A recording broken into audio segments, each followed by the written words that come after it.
service is not right can affect our reward in heaven. Are you with me? Right.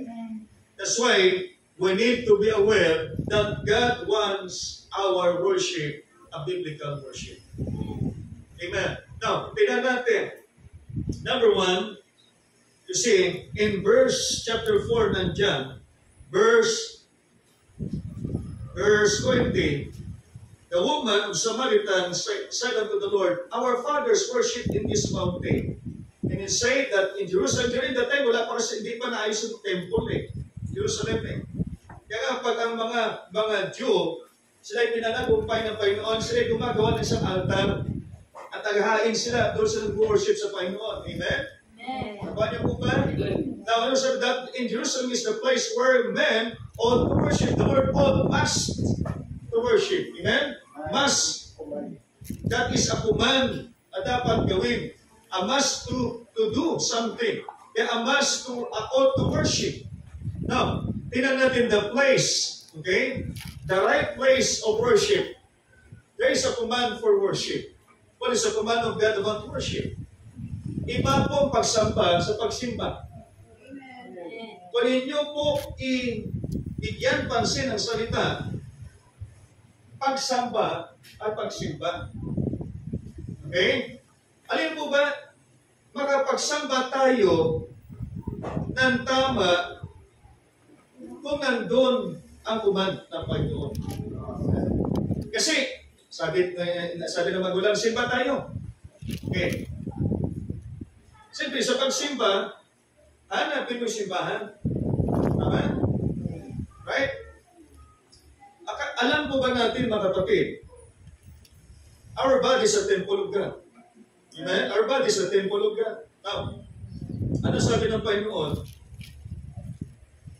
Nais ng Diyos na masumpungan tayo sa kanyang gawain. Every time there is a worship. Amen? And that is the right way of worship God. Saan? In His temple. Amen?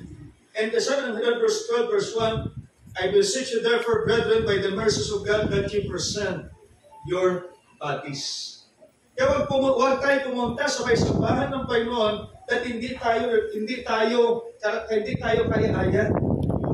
Hindi tama ang puso natin, hindi tama ang ating attitude, because the right worship comes from the right heart. Amen? Are you with me? Amen. From the right attitude of our heart. Pag tama ang puso natin, tama din ang ating worship sa Panginoon. We sing a song right from the heart. When we praise God from the heart, we give our tithes and offering from the heart. Are you with me? That's part of our worship. Comes from the heart. But if our heart is not right, mga kapatid, can affect our way of worship. Are you there?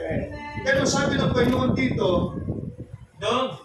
Remember this. There is a command for worship in John chapter 4, verse 23 and 24.